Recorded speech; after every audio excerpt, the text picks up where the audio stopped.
తెలుగు, తమిళ ప్రేక్షకులకు పరిచయమైన charming heroine Priya Bhavani Shankar social మీడియాలో మళ్ళీ హాట్ టాపిక్ అయింది. ఇటీవల కొన్ని ఫోటోలను ఇన్స్టాగ్రామ్ వేదికగా షేర్ చేసిన ఈ భామకు యువత నుంచి భారీ స్పందన లభిస్తోంది. తళుక్కుమనే అందాలతో కుర్రకారుని మంత్రముగ్ధుల్ని చేస్తున్న ఈ అందాల తార ఫ్యాన్ ఫాలోయింగ్ రోజురోజుకి పెరుగుతోంది. 1989 డిసెంబర్ 31న తమిళనాడులోని చెన్నైలో జన్మించిన ప్రియా భవానీ శంకర్ అసలు పేరు సత్యప్రియ భవానీ శంకర్. చెన్నైలోని Sobia matriculation and higher secondary school నుంచి స్కూలింగ్ పూర్తి చేసి బీటెక్, ఎంబీఏ విద్యలను BS Abdur Rahman crescent institute of science and technology నుంచి పూర్తి చేసింది.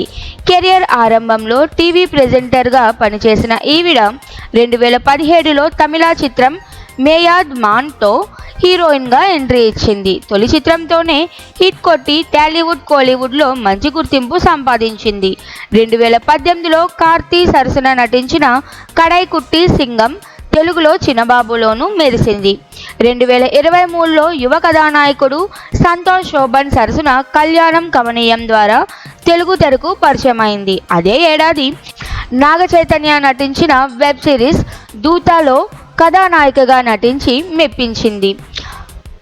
అనంతరం గోపీచంద్ సరసన భీమా సినిమాలో నటించింది. ఈ సినిమాకు మిశ్రమ స్పందన వచ్చినా ప్రియా నటన మాత్రం ప్రశంసలు అందుకుంది. తర్వాత సత్యదేవ్తో కలిసి చేసిన యాక్షన్ థ్రిల్లర్ జీబ్రా పెద్ద హిట్గా నిలిచింది. తమిళంలో డిమాంటీ కాలనీ 2, రత్నం చిత్రాల విజయాలతో ఆమె కెరియర్ మళ్ళీ ఊపందుకుంది. అయితే భారీ అంచనాల మధ్య వచ్చిన ఇండియన్ 2 చిత్రం మాత్రం నిరాశపరిచింది.